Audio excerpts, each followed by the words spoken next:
Today we're cycling the Slea Head loop out from Dingle. This is a pretty famous drive in Ireland. Here's the loop on the map itself. Now I'm going to start the footage from the Rainbow Hostel in Dingle where I stayed overnight, but this quickly joins the coastal road coming out from Dingle at this roundabout. So basically from here on in you're going to be on the same route. Now you could stay on the regional road, which is busier, but there is this slightly longer and more uphill route that will get you off it. It's worth considering.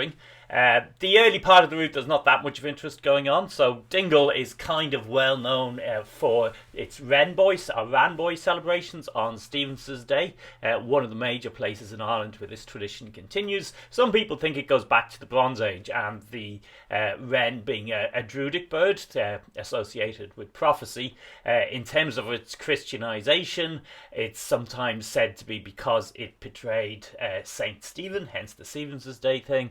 Other people say it's because the wren betrayed the Irish to Viking invaders.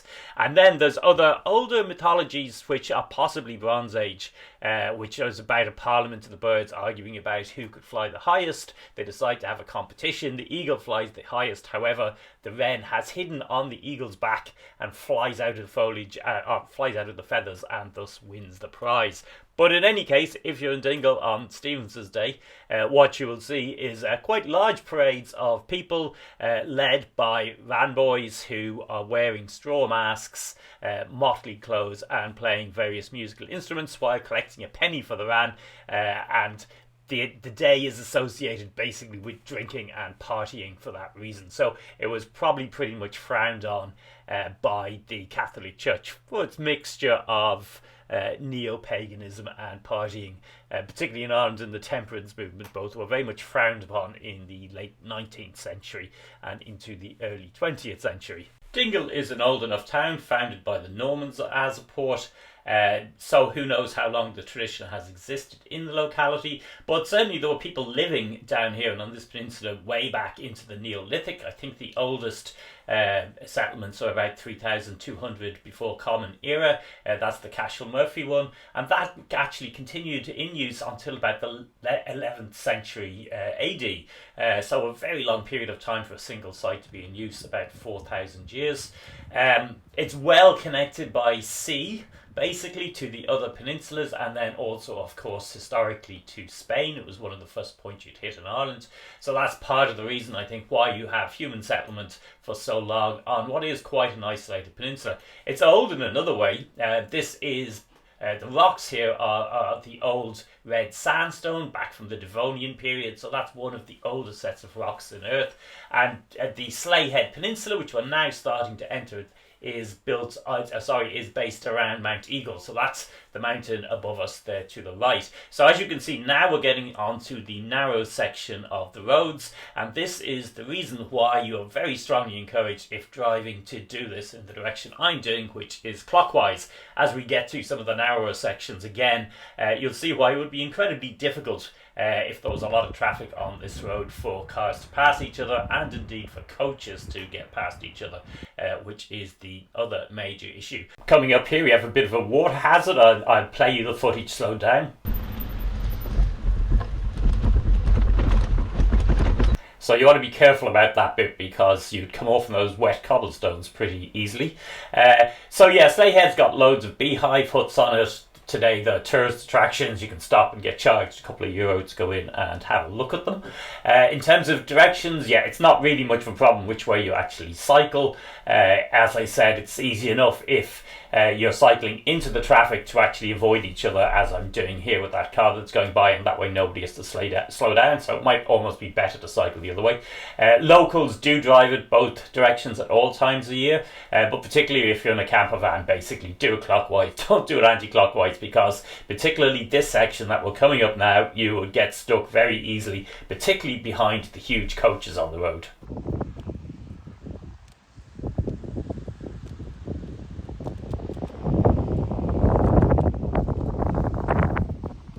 One of the spots it's quite good for actually is cheap whale watching. If you don't want to get a boat out, you can do that. And when I stopped here, in fact, this group in the cars are doing that. doing just that. They have binoculars out and they're spotting, I think they were minke whales that are basically out about a kilometre to sea. You can also see the whale watching boats actually from when you're on the cliff itself.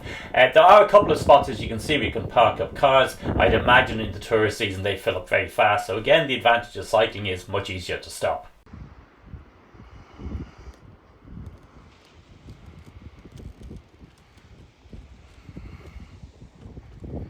So when we were looking across there, that island that looked like a sleeping man is one of the Blasket Islands, and in fact in Irish is known as the dead man, but in English that normally gets translated as the much more gentle sleeping giant. Here we're looking out at Blasket Sound, which runs between the islands and Dunmore Head. Here's where some of the Armada ships tried to get shelter in, I think, 1588, after they'd had to been forced by the storm all around Scotland and all around the west coast of Ireland. However, two of them still sunk in that channel. One was reputed to have treasure on board, I guess maybe wages. And yeah, part of the reason they probably came there is because the sailors may well have been familiar with this particular one. Now, the survivors, the ones who didn't drown, were actually executed nearby in Dingle. Basically, the English crown had decreed that anybody who didn't hand over Spanish sailors to be executed would be tortured themselves and then executed. So there probably were not all that many survivors in Ireland from it. Here we've reached the famous landmark of Dunquin Pier. It's the crossing point to the Blasket Islands. There is a ferry that runs across in the summer. You can see 3 cottages there. One of them, I think, is a hostel or a B&B accommodation, and famously every year some idiot tries to drive a car down that and gets stuck and has to be towed out by a tractor. A little bit further along you'll get this fantastic view of Dunmore Head from the other side. From the Blasket Island Interpretive Centre, they built a platform out over the edge of the cliff, so it's a great place to spot and have a look. Dunquin and the Blaskets were kind of central to a particular image of Irish culture cultivated by the early state. We all had to learn Peig in school, but one of the interesting things was that the version of Peig's writings we were given as school kids removed a lot of the rude bits and presented a very scrubbed down version perhaps of what life was actually like. They no longer do that. This is now Wine Strand. It's called Wine Strand because during the Armada ships or casks of wine supposedly washed ashore here. It's a beautiful isolated spot with some lovely beaches and a couple of standing stones up there, but more grim history coming up here as the camera sweeps around and we come around to the Seven Sisters, I think they're called the Three Sisters. Where the sun is setting there is basically where in Smerwick harbour the massacre happened in the 1580s of the 600 Italian and Spanish soldiers who had landed there and surrendered to an English force that included the guy who's later to become Sir Walter Raleigh. On this beach, bones were still washing up in 2004, including skulls. So you're never really far from that sort of history, unfortunately, in this particular bit of South Kerry. This is also a spot that I have now camped on several occasions. It's where it is, you basically don't get very many people coming down there at all, and it's a nice little quiet spot. There's also an annual horse race on the beach. It has both fantastic sunrises in the direction of Mount Bandon, which is this side, and also sunsets. So heading back down along the loop, there's a few different spots where there's great views out back towards Slea Head. Worth stopping to have a look at, to have a look at those again. Those are the sisters that we saw earlier, and the loop will eventually bring you all the way back around and into Dingle itself. Hope you've enjoyed the video. Do give it a like and subscribe if you have. Give me a follow on Instagram and TikTok, and I hope I've inspired you to consider cycling the Slea Head loop, and indeed to take up cycling in general. If you do, hopefully someday I shall see you on the road.